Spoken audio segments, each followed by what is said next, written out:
Hi, welcome to another exciting episode of the Andre The Beast Crayton Show. Another exciting show and definitely another exciting guest. You know, like I've always said since season one, I never know who's going to walk through that door, and it still lives up to the hype. So today, let me tell you where we're going today with this beautiful young lady with this smile, just like, yeah. She pulls up and she's like taking pictures and yada, yada, yada. And I say, hey, Elizabeth. She say, hey, Andre. You know, and she's been like selfies since she sat in this chair. But let me tell you about her beautiful story, that beast mindset. Imagine, if you will, being in the nursing field. And when you're a nurse, you think you don't have time to be funny at all. But she's also a comedian. And we're going to sit with her as she tell us how all this came to be. So let's welcome to the show, all the way from Greenwood, Indiana, the one, the only Miss Comedian herself, Elizabeth Urquhart. What's up? What's up? Thank you for having me. Such a beautiful last name, Scottish. Mm-hmm. That's correct. Yes. Born and raised Scottish, family Scottish? Actually, no. That I was married, so that's his last name. I didn't get it changed. Was too busy going to school and such. But actually, I'm half German, and I'm English and Irish. So my actual maiden name, my last name is Reynolds. So I like Reynolds. yeah, me too. except for one of my trauma dumps in school, they used to call me Reynolds Rap and everything else. Ain't it crazy when you're in high school? No, it's that stuff starts in elementary school. You get these crazy. Oh, it did. They started early. So were you born and raised here in Indiana? Actually, no. I was born and raised in the southern suburbs of Chicago. I'm the product of a single blue-collar man. We spent a lot of time on the hill in Chicago Heights, which is called the Hungry Hill, which was predominantly Mexican, Italian, and Czech families. Really? Mm-hmm. Yeah. So I moved down here 19 years ago, but I still go home at least monthly. Yeah. But I'm born and raised south side of Chicago. I am a White Sox fan. So is my son. The other half of the family is the Cubs, so it makes for nice roasting material at family dinners. We have a friend of mine, his name is D, and he reps Chicago. What's the blue one called? The Red Sox? Oh, no, that's the Chicago Cubs. Cubs. Mm-hmm. You should, if you ever get the experience to go to a crosstown classic, you should. Really? Oh, yeah, because it's like the bantering, all that stuff. It's just a total vibe, but I'm always will be a diehard Chicago Bears fan. I will never trade on my team. I actually got good news. Mike Dicta's trying to get back in the game. That made a girl happy. Just to kind of counsel, I guess. I don't know. I haven't read too much into it, but if I could fangirl over one man, it would be Mike Ditka. Okay, so you are a comedian, right? I am. So that should be the biggest joke. Mike Ditka coming back to do what at his age to the Bears? Oh, really? You know what? He could just stand there and I would just be happy. Because to me, he represents the gridiron very well. Well, I mean, I give Chicago their props. The first football game I ever saw was the Chicago Bears. Yes. And I remember precisely. Mm-hmm. I was probably like 9 or 10 years old, and it was cold. Mm-hmm. And we was right behind the bleachers in Soldier Field. Mm-hmm. And I didn't know nothing about football. Mm-hmm. So I wasn't. Was that back when Singletary? Yeah. No, it was way before Singletary. This was like in the 70s. Oh, okay. Yeah. Was Walter Payton on then? You know, he could have just been starting. He probably could have just got into the league because I was really young and I didn't know nothing. I'm a huge Walter Payton fan. Yeah. I even wore everything down to my ruse. Really? Oh, yeah. You know what? I need to research that. Like, who was playing at that time that I went? It might have even been somebody like a Gail Sayers. I was young. I didn't know nothing about no football. I was cold, miserable, and it was a trip I won delivering newspapers. Exactly. Well, it's funny because being the daughter of a single blue-collar worker, he didn't really have the whole feminine vibe. So we grew up very sports-oriented. Mm-hmm. So our Sundays at home were the Chicago Bears, homemade cooking with my dad, and just us roasting each other at the dinner table. So it's just that's what I want my comedy to reflect is home. Hmm. You, And it's funny because what I've learned about comedy is there's so many different walks of life involved. you mentioned your dad. Where was your Hmm. mom? My late mother was schizophrenic. So she was institutionalized. So that's actually a part of one of the other projects that I'm trying to work on. I actually work with Dr. Carrie Woodard, and she has this program called Tight. And I'll have to give you her information, but it's called Thinking Yourself to Excellence. Mm. And it's where I lecture new nurses about my childhood, what happened growing up with a schizophrenic parent, the social pressures it put on my father as a single father back then, because it wasn't a typical situation. And I lecture new nurses about examining their bias before they interact with the families and they interact with the patients themselves. And I'm actually currently a psych nurse.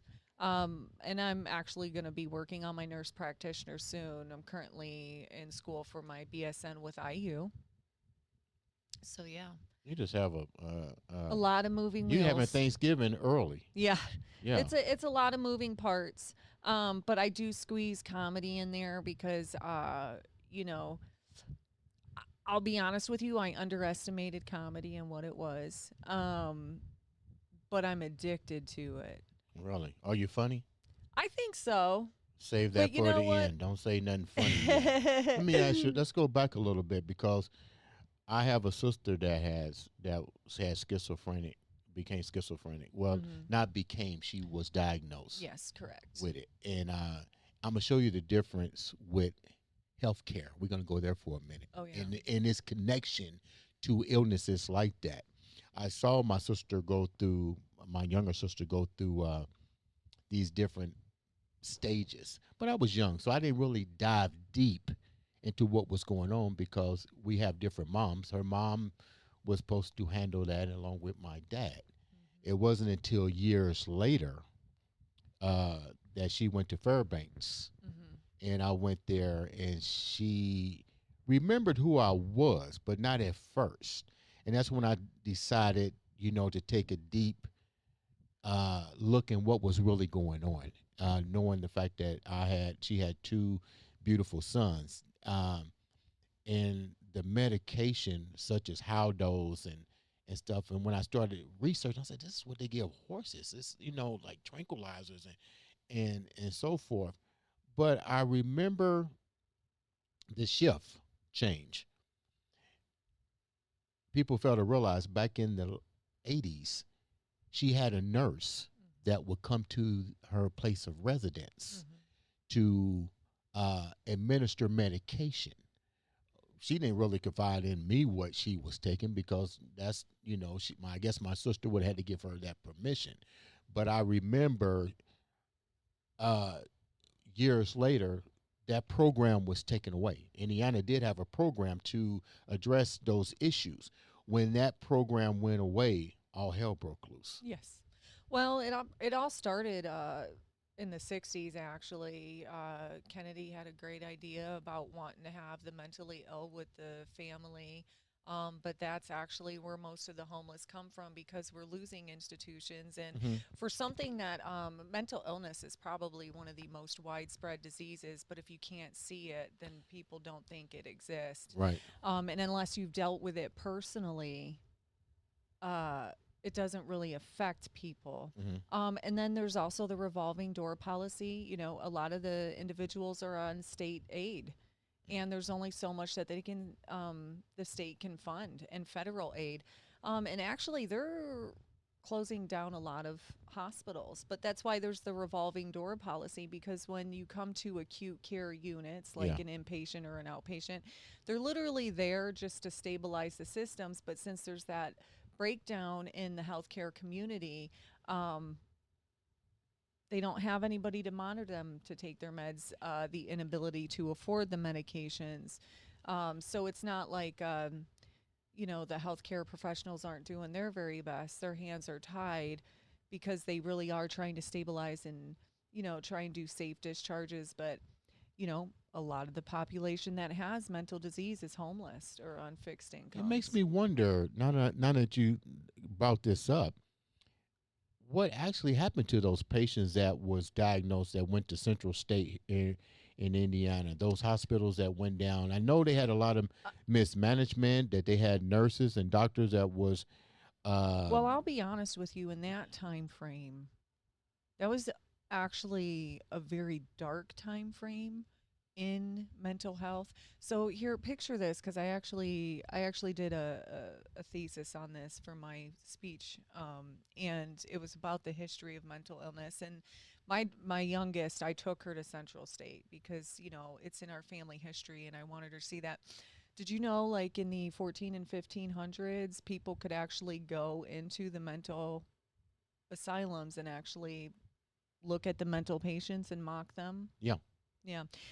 So in the Victorian era is when stuff started to actually shift. You saw a change in the hospitals, like the sanatorium in Kentucky and out here. They had a good policy that people needed sunlight, they needed open. Yeah.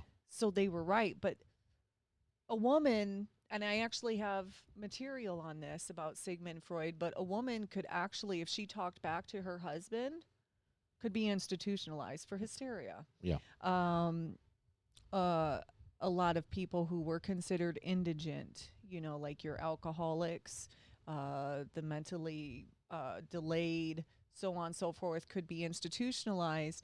And no matter how much they tried to go ahead and separate, you had like the true criminally insane with it's been a very broken system from the start. Let's talk about you for, and I want you to make sure you keep that microphone close Oh, to you. okay. I don't want the viewers to miss nothing of this educational moment. Yeah. So let me go back for a minute.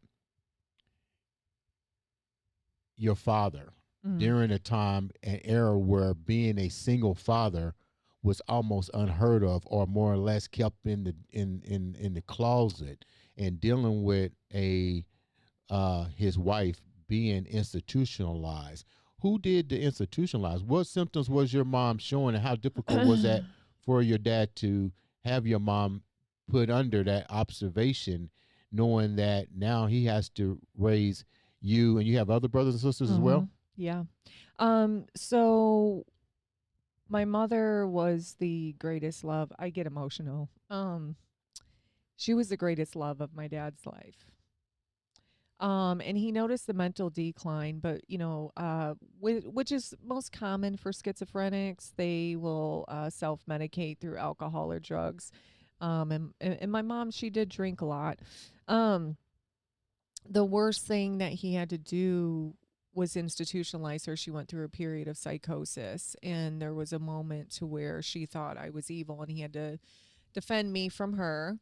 And he knew it wasn't safe. Mm. So from then on, nobody helped him. She would go to the hospital and they would stabilize the symptoms and they would release her back home. Well, he had to work and support her and us. He couldn't keep up with all that. And I'm actually heartbroken for my father, even still to this day, because the man has been given no grace. About a year ago, he goes, Lizzie, I have all the court paperwork from everything from your mom if you want to see it, to show you I tried to do everything that I tried to do for you babies and to keep. I was like, Dad, let it go.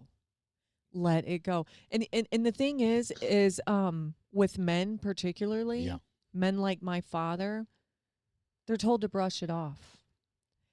My father faced so much scrutiny, not only from the healthcare system because they perceived him as not keeping up with my mom's maintenance, but from society, from having to raise two young girls back in a time where it wasn't like what's happening behind closed doors, which nothing was, or her family who accused him of not doing enough. So when you see a man go through that much, I have the grit that I do because of my father. I didn't have to have him talk to me. I just watched him. He led by example. He led by example. He led by example. Every 12, 14, 16-hour shift, he went to put food on the table. He led by example when he sat there and kept his cool when people were scrutinizing him. He wasn't at every sporting event of mine, but he made damn sure he was at every sporting event that count. When I won sectionals, when I won state. What about your other siblings? Um, my brother, my oldest brother. There's actually 7 of us. Wow, he had a plot on his plate. Yeah. 7 of them by your mom. The one. No. Okay. There's 2 of my older brothers out of Buffalo, New York. My dad moved to Chicago in the 70s. Okay. And then there's my older brother Christopher, and then my younger sister Laura, and then I have my stepsister April, and then I have my wonderful adopted sister Taylor. But my older brother, like my mother, who's actually her birthday baby, she was born on her birthday. He's also schizophrenic. Wow. So now my father has to devote his time to my brother. Now this is how many are by your mom? 3. But your brother is diagnosed. So is it? What was the signs that he was showing that gave you guys that conclusion? Well, it actually happened. Christopher was in the Army. He was a soldier. He was in Enduring Freedom and Iraqi Freedom. He actually got stop-lossed. I don't know if you remember back in the early 2000s when that was going on. They had they were thinking about drafting people because they had people that were freezing. They weren't wanting to enlist. So he was stop-lossed. So they started to notice symptoms towards the end. Right before he got out, he was transferred to Germany. It was his COs and stuff that started to notice a stark difference. But, he had an incident where, some soldiers got hurt, and that was kind of like the trigger.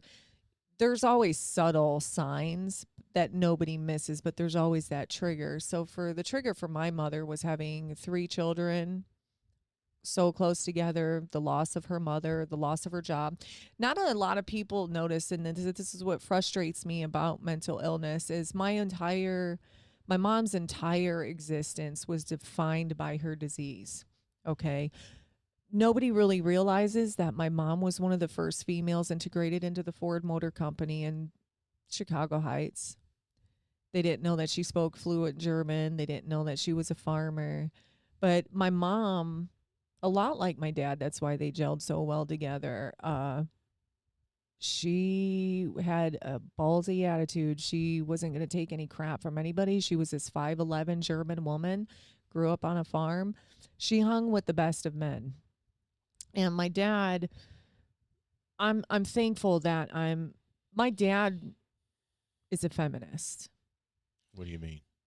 He raised his daughters to be completely self-sufficient. He knew early on, my dad didn't get the opportunity to go to college because he lived in Buffalo, New York, and at that time it was pretty rural. He couldn't get funding for college, not like they can now. I mean, he's the most brilliant man on the planet if you sit and listen to him talk, but he saw the problems that my grandmother went through. And he's like, what do you want to be when you grow up? And I was like, I want to be a wife and mom. And my dad looked at me. It's one of the few poignant moments in my life. He goes, bullshit, you're going to be more. Because my dad knew at an early age, he knew that he had 2 daughters. And he knew that by accepting certain comforts that were provided by the opposite sex, if they get taken away, then you're up shit creek because you have really no. It leads them to a moment. No, it's not. It leads them to a moment of vulnerability. And there was one time, because I'm a thick-headed girl. I was raised by him, and I was like, man, old man, why are you so hard on me, Pops? Let it go. And he goes, a father's greatest gift will always be his daughter. He's like, the lineage of a man can end and be with a man, but the lineage of a woman goes on and on to span generations. He's like, when I go, he's like, I need to know the comfort that my daughters are going to be able to hold their own. I'll tell you, it doesn't make it easy for the date in life. Yeah. It doesn't. And you know what? And that's okay. It's probably because you carry that alpha personality, even though you're feminine. Yeah, I'm very, very I identify what's called as a Sigma. I'm a very Give me lone some wolf. dog. I'm a Sigma. You know what? No, I'm I'm a completely hyper. I'm a hyper Sigma. I'm completely fine being on my own. Like my circle is Small. extremely small. Yeah.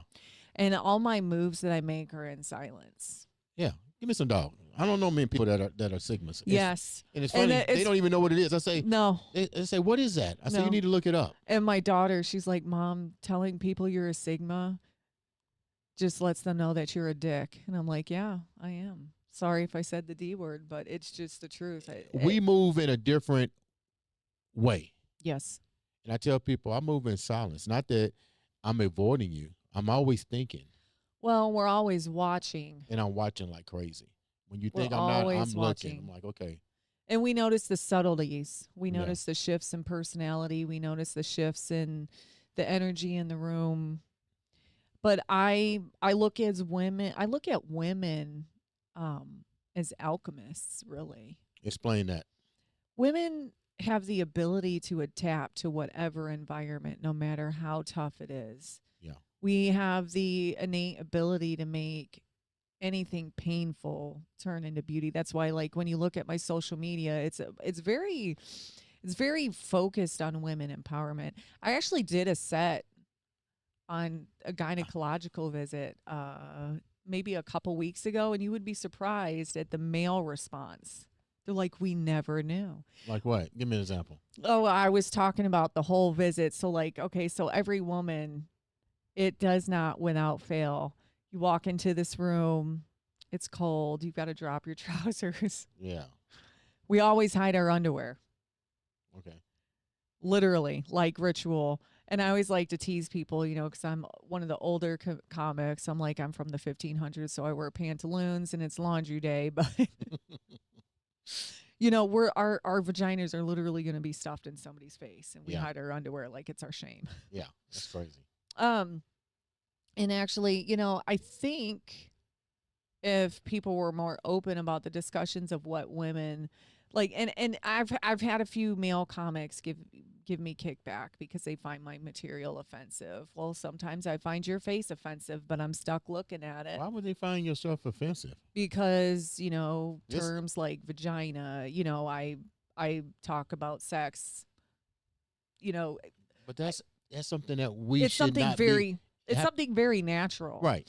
And it's not like I'm doing it in a derogatory way to sleaze down the set or whatever. It's my way of normalizing something. But, you know, I also suffer from ADHD myself. And it's a very lonely world when you have ADHD. Because you can sit there. I always try and warn people if I'm dating them or if they're courting me or even if it's a friendship. I'm kind of like that yellow flag. I'm letting you know early on, hey, I have ADHD. So if, you know, but that's why my circle's so small, but my circle is just so damn strong. Like I have my best friend Ishtar. Like if I'm zoning out because the thoughts are coming in, my dad, he calls her his light because she'll like, where are you going? Come back to me. And something about Ishtar's voice will just pull me right in. For the people that don't know, what is ADHD? It's attention deficit hyperactivity disorder. So essentially everything is on hyperdrive. My thought process, our brains are literally wired different. So like for instance, we get labeled as the people who like to one up others. And that's not really the case, is we're so used to being alone that when you say that you have something, that's our way of actually empathizing with you. I've been told I'm too much because we do something called pebbling. So if we let you into our, like, maybe it's like a sick, twisted Zelda game, you know, like going up the levels there. But like if we let you up another level, we're the fun people who like to buy you random gifts or we like to feed you or whatever. But then there's the whole situation of boundaries. People have a lot of boundaries and we end up crossing them. Everything is hyper, but what they don't talk about enough is the rejection sensitivity portion of ADHD. So when you finally let someone in your circle and they reject you, it equates to physical pain. I literally feel physical pain. And Upon rejection? yeah. Really? I didn't know that. Yeah, like I feel it literally in my heart. I were impulsive. So I always tell people to, because I have a great ability of self-deprecating. Um, I'm like, it's my ADHD. Sometimes I say stuff that's funny, sometimes I don't. But the cost of that is I accidentally hurt people. And then, and I always tell people, when I give them the yellow flag, Mm-hmm. I was like, a good majority of you are going to leave because a lot of people are temporary anyway. They're seasonal. Right. But I have the people who are my core people who know that if I don't talk to you for a month, it's not because I'm I'm ignoring you. It's because I'm hyper fixated on achieving doing well at school. Wait a Or minute. Yeah, say that again, because I get that all the time. And this is usually what I tell people. If I don't contact you, it's usually because you haven't contacted me. right. Exactly, because to me, I grew up in an era where it's a two-way street. Yeah, that's how I am. It's kind of like, okay, don't ever approach me and say why you didn't, because I'd be like, you got the same device that I got, And you got a finger too. and you got a finger. And nowadays, you don't even have to do nothing. It's just a swipe and a click. And the tricked out part is, I'm like, how stupid do Not you? back in the day where we had the Yeah. rotary phone and the cord. Well, I I say- know you had that shit. Well, I'd be like, well, how stupid do you think I am? I check social media, so if I'm seeing that you post something Posting. yesterday, and you're gonna ask me something stupid like, why haven't I heard from you? You seem to be pretty busy. Exactly. And it's funny too, because like with ADHD, like people don't realize I speak for myself. I can't say for every ADHD person, but there's that barrier when it comes to feeling and experiencing love. Like someone can tell me that they love me, but I don't feel it. It's just because our brains are wired different. But I'm starting to learn. I'm gonna use it as my superpower. I looked at your social media, and I saw the black witch like outfit. Yes. And I'm thinking to myself, okay, she's coming in the studio, and I really don't know what I'm going to walk into. That's Yeah. what I said to myself. Yeah. I'm like, I see some spiritual sides. I'm a very spiritual Yeah, person. and I didn't even look at everything. I'm more of, I can see, I'm a visual person. I can look Most at people are. I can look at pictures and it will tell me the story more so than me reading what you got out there. And I'm actually glad that you brought that up, and that shows how in tune you are to my message, or you're actually starting to get the message. Yeah, I'm like, wow, she's deep. So this is one of my most favorite and my most cherished movies is The Wizard of Oz. I know the real Wizard of Oz. Yes, with Judy Garland. Yeah. Mm-hmm. But I know what you know. I know the true meaning of the Wizard of Oz. A lot of people don't. Yeah. Well, in that picture, in that video where I'm walking with the red heels, sometimes the villains can get the red slippers too. Yeah. And it's not that the whole point. So like I have a better following on TikTok, and I actually, even though my following's small, it's very close. So like if you look through my social media and you see those little tidbits, those little eggs, you'll see, the princess who was naive and kind of saw the world in a different light, and then she had her heart broken by many, in my case, many lost loves. And then the woods are always my safe space. I'm a very nature-based person, and she goes into the woods and she comes transformed into something else. That's why in the caption it says sometimes the scales tip, because I am a Libra. I am a Libra through and through, and I totally believe in the zodiac. I am a very spiritually based person. I do believe in Jesus Christ, but I also believe that there are other elements. And let's face it, Jesus Christ ran with a whole different crowd. One of his inner circle was considered a whore. So you can't tell me that he wouldn't accept my train of thought when it promotes peace and love and an understanding of all the individuals around me. And I may get some kickback regarding my views, but I'm also a veteran. I fought for those. It's funny because I that's exactly what I was going to say after looking at the social media. I was like, okay, she's very deep. Yeah. And I can see the symbolism. I call them breadcrumbs. Yes. I saw the breadcrumbs. I'm like, okay. And that's why I agreed to be on the show, because I knew you were a total vibe. You would get what I was putting out. And I have to say, hearing it from a man's perspective, I'll be honest with you. When I throw out those breadcrumbs, I get more of thirst trap messages. And I'll be honest with you, you are the first man who's actually picked up on the true meaning of the breadcrumbs. Yeah, I mean, it's a lot of symbolism in there, but it's more of I'm trying to resonate and deliver a message that's universal. It's not masculine nor is it feminine. It's coming from both sides. No. But you also see that you're saying don't cross those lines. You know, just because I'm in the woods don't mean I can't come out of the woods. Yeah. That's correct. Yeah. I mean, I get accused of being very hyper masculine, but I'm actually very feminine. And that's the beauty of being a Sigma, is you can be both. I don't think they heard you. I said that's the beauty of being a Sigma. You can be both hyper masculine and hyper feminine.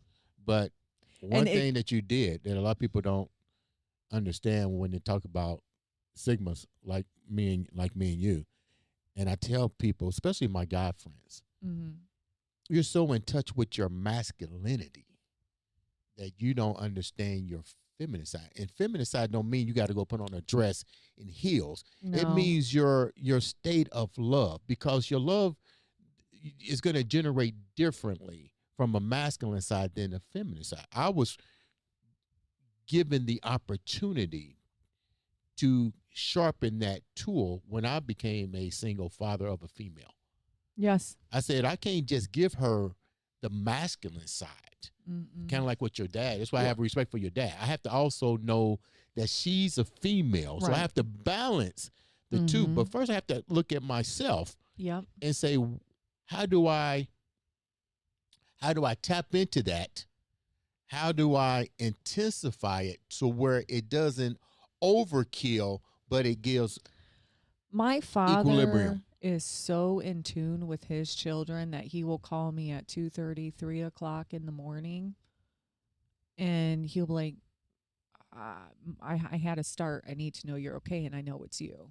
Yeah. So at the beginning of my career, my first show was at Crackers, went real well. Booked another show, Crackers closed down. So part of one of my jokes is that it was my mouth. It's always getting me into trouble. But I got the email at like 2:30, 3 o'clock in the morning. I was like, that's it. My comedy career is over because I don't know where to go. Right. I don't know what to do. And a lot of the comic scene's very closed off. My dad called. And he's like, if he didn't answer, I was coming over. But he called and he was like, I had to start. Something's wrong. And I told him. And he goes, oh, he's like, I know that ain't it, baby. He's like, we don't quit. Yeah. Find another avenue. And then I got linked up with two good friends. One who's not with us anymore. His name was Kevin Hearthstone. And he died in July, but it was my second show. And I had friends there, and it was a good time. And I looked at him, and I went blank. You know, that guy was such a stand-up guy. He let me get back up there and finish my set. Really? So I used to tease him. I was like, thanks for being the only man to let me fully finish. Why do you think you hit a blank? You know what? Because I was so new. And then the eyes leering on me, and it was because I was so new to the stage. But I'll tell you, I've made so many incredible friends in the comedy scene who are just trying to make it happen. You know, like there's some that, especially men, that I love that you really should link up with or follow their socials because they're great men. Like Kyle Bates is wonderful. Matt Babcock. The reason why I love Matt Babcock is because like he is just in your face, completely unapologetic about anything that he says. But the thing that captivates me about that ginger boy is like it's all him, and he gives zero damn. But there's also Sign the Comedian AJ. There's Jimmy Medina. I know Jimmy. We had Jimmy, but I remember when I love him so much. He sat right here and we was talking. I remember telling him, I said, you know what? You might have come out of Chicago. You might have came to Indiana. You're young. You're gonna now look at him. He's headlining the Helium now. Yep. And then I don't know if you're familiar with who Jordan Granger is, but he's trying to get things moving in Kokomo. Really? Yes, he's got the Kokomo Press. He had his own podcast going. He has his own band. And he really makes a lot of wheels moving. But there's a lot of female comics out there too, man, who are just tearing up the scene. You got Maya Adele. She's a 2-time roast champion that Kevin King, who's actually one of my very best friends, talks me out of a lot of legends. He's out of Greenwood. So if you're ever in Greenwood, look up one of Kevin King's shows because I guarantee you're going to have a good time. Really? Okay. He does Heckle and Hyde. He does the roast battles and so on and so forth. They're actually going to be roasting Santa on December 6th. Really? Okay. Mm-hmm. And, so you've got Whitney White. You've got Crystal Evans, Curvy. She goes by Curvy Tard Nerd. And then you've got Chelsea. You've got a lot of women in Bloomington. And what I love about the women of, I'm actually hosting Muckies on Monday. And one of my idols is CK the Silver Sheep. You should look her up too. But I'm so excited. I actually bought a new dress just to host for her. Now, let me ask you a question. Both of them are careers. Mm-hmm. Some people would say singing and music is a hobby. They would say that's a hobby, but this is truly a career path. It is for a you. labor of love. And you know what? I went into it. It's funny because, like, I always think of my dad as like Red Foreman. Did you ever see that 70s show? What's it called? That 70s show. Y'all seen it. Yeah. Okay. Look up Red Foreman and you'll see that's exactly how my dad was. So when I told him, I was like, I want to do stand-up comedy. I was expecting so much kickback. And he goes, light him up, babe. Did you choose comedy because it was a way to self-express, but escape the pain that you dealt with your mom, not being as close as you are with your mom, knowing that was taken away from you, that, there's that. But it's also to deal with the pain of life. Like living with ADHD, I feel pain literally every day in some form. The pain of others. The pain of others. Okay. But I also have the pain of what I do to myself. So like the thoughts, the intrusive thoughts, and not being able to, to pull out of them. And when I tell you that comedy saved my life, I couldn't be any more clearer and more direct when I say it saved my life, because it pulled me out of the darkest places. Like I had Robin Williams, who's one of my ultimate heroes to look up to. Robin Williams. Yeah, and it's funny because I was getting ready for this show and I was feeling down in the dumps, and I'm actually writing some comedy on what it's like to cope with ADHD. In order to teach, but have people learn and retain, because I'm tired of having to justify my entire being because people don't want to understand. Do you really need to justify who you are? I don't need to, but people like to make me think that I do. Okay.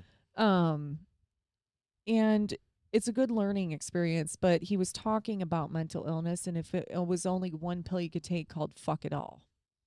And that's that whole skit. And I was like, you know what? Robin's speaking to me, but I also love a lot of the, like George Carlin, Richard Pryor, Burgess Meredith, Bernie Mac, Kevin Hart is one of my heroes. Cat Williams. If I could just hug and stroke his luxurious hair, I would be fine. We tried to get Cat on the show. Evidently, there was some miscommunications with when he came to Indianapolis. Well, if you ever let him know. I just, it's so luxurious. Well, my head is luxurious. I shave it every day, But let me tell you, so let's go back for a minute. Let's talk about a all-time favorite of mine. Now I love Jerry Seinfeld, but this ain't about Jerry Seinfeld. We're gonna go deeper than that while we got a little bit of time. I really started getting into Robin Williams when I watched the movie What Dreams May Come. And then I started watching other movies. It's amazing how the universe works. Other movies started coming my way with Robin Williams. And I realized a lot of people didn't really know him. Did you ever see the movie Patch Adams? By Robin Williams? No, but that's you on should my watch list. it. Well, you should, because the way that I base my nursing care is based off Patch Adams' philosophy. And you know, like the real life Patch Adams, he wanted to open the Gesundheit Institute. Is that the one where he's got the handlebar mustache and he was a clown? No, I didn't see that. I remember a movie that he did with Robert De Niro, where he was a doctor and he was talking about was it Parkinson's and stuff? Yeah, it could be. Yeah, but this was specifically regarding Patch Adams, who's actually still alive, and he does a lot of mission trips, and he's well into his 80s now. He's a doctor who went back to school in his 40s. Really? But in the medical field, one of the biggest things, and I think it's more self-preservation because we get burnt out, is because of transference. And he was trying to end that, but he has a big stickler of what it's like to healthcare is dominated by the insurance companies. Like, a lot of people don't realize that nursing back in the 1500s were actually indigent women who had to learn to care for the sick. Most of them were prisoners too. Really? Before it was taken over by Florence Nightingale, and they started to, get the education portion of it. Yeah, it was women who had to take care of other people. But Patch Adams' philosophy is like, you can have a whole self. Every patient has the ability to give care, and when you extend yourself for the comfort of a human being, some of that pain can go away. Like, I had a friend tell me his father taught him, if you're hungry and you see a homeless person, give them a meal, not money, because sometimes if you give them money, it doesn't always go to where you want to give them a meal. You'll notice that the hunger pains go away because you're giving an act of love. And any type of care should be coming from an act of love. And love, a lot of people say that they know the meaning of love, but I don't think that they truly do, because love actually takes more of you than it gives back. It is so funny you said that. Right here on Keystone, coming off of Keystone to 80s, whatever street this is, there's always somebody right there at the where Ironworks is at. Always somebody right there. And I give money to them. And somebody said, "Hey, Dre, why you give them money? They're only going to do this." I said, "Well, if I'm giving it to them, I'm giving it to them because I want to feel like I made a difference, whether it be $1 or whatever. What they do with that $1 or that $5 after I leave, it's not up to me. That's something they have to deal with. But at the moment, I'm giving because of love. That's all that matters." So most of my college prep in school, I was a weird girl in school. I was very skinny and awkward, and I was a jock, but I was also a very huge book nerd. So most of my college prep was actually to study for journalism. Really? That's why you wanted to be a DJ too? Yeah. And a radio person? Yeah. So I'm known as But so I love much. music. And I was actually listening to Freddie Mercury on the way here. He's one of my biggest heroes because it's okay to be different, because I always grew up different. I knew mentally I was different, but I just couldn't express it.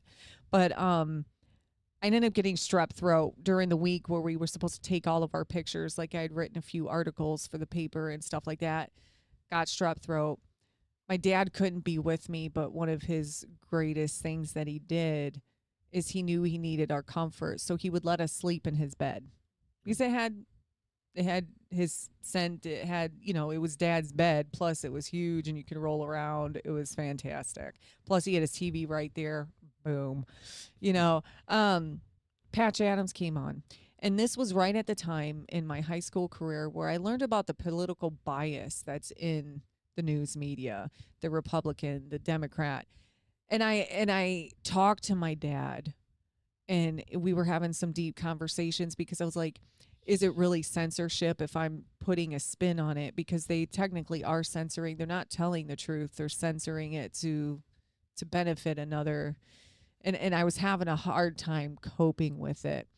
And I always was interested in science and stuff like that. And then Patch Adams came on, and I was so moved. I was like, this is the path that I'm supposed to be choosing. This is where, because I'll tell you, like, I never really gave up my writing. I went through periods of where it had to um, dwindle down, like with parenting and lifing and stuff like that. But, one of the fondest memories of my childhood is, my dad bought me a typewriter because he knew it was hard for me to communicate with other people. He knew it was hard for me to relate to other people, but I could reach them through my writing.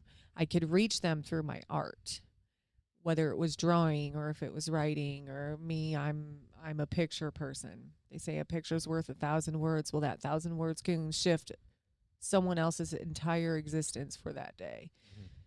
But that's the type of love, that's the type of love that man gave me. And, we used to get so angry with my father because he would let us fall. But when I say when I say that he would let us fall safely. He was never too far. He's like, how can you appreciate the victory if you don't fail? Mm. How can you generate that plan B or learn to maneuver if you don't fall? He's like, my father's resilience is, I think, what I most took out of him. Because, like, my father's an extremely brilliant man. He just didn't get the opportunity to go to college. But that's why when it came to our education, he made sure that we excelled. And he would always tell me, because, like, I'm a huge Tim Burton fan. I'm a fan of the Machado, because I was always told you're different. I even get told today, I had someone tell me recently, you're not normal. Well, no, I'm not. But thank you for pointing that out, Captain Obvious, long-time caller, first-time listen, like first-time listener, long-time caller, or whatever, however that saying goes. I know I'm not normal, but that's why I generate towards the abnormal. Like Edgar Allan Poe is one of my favorite poets. And people can look at his time frame and be like, oh, he did this, he did that. Well, it was actually normal for that time for them to marry cousins and stuff like that due to the people. Sometimes I wish that they would retract their head from their sphincter before they speak, but we can't really control all that. In essence, like Freddie Mercury, Edgar Allan Poe, all those men, it taught me it's okay to be different, and you can embrace that and you can use it into your superpower. And I think my dad knew that when he said, go ahead and light him up, baby, because that's what my comedy journey is about. It's not about reaching the masses. I mean, I went into it realizing I'm probably not going to get a Netflix special. But I've grown so much in the 8 months that I've done it. I'm making connections with people. And I've made a few friends, which for me is a big deal. Mm-hmm. I mean, so I love comedy. It has become such a big passion of mine, and it's opened up a wealth of opportunity that I didn't know that I would be able to have. And actually, when I was getting ready for this show today, I actually thought about Kevin Hartstone. I was like, man, I hope he looks down and sees what his little pebble has created, his little pebble in the pond. Because he gave me that chance. He just gave me that one little chance. And I never thought that I'd be sitting here. I never thought that I would be making people laugh and getting genuine laughs. I never thought that I would be doing any of this at all. And Kevin had a dream. So, like, when I host shows, there's obviously the competitive side of comedy. People, they're in that rat race to be the best comic or whatever, even if it's at the cost of someone else. That's their journey. I always hand the microphone to them. Because normally you put the microphone in the stand and then you place it in but in honor of Kevin, I always hand it to him. So that way it's a way of saying welcome to the stage. And it's a way of honoring him for giving me that chance, to go back up. Hold that thought. We're going to come back with part 2 of such a interesting story. I'm going to call it Passing the Mic. But don't go nowhere. We're going to do part 2 of this. You guys make sure you stick around. Ladies and gentlemen, like I said, this has been another exciting episode of the Andre the Beast Crayton. Say it with me. Andre the Beast Crayton. Show.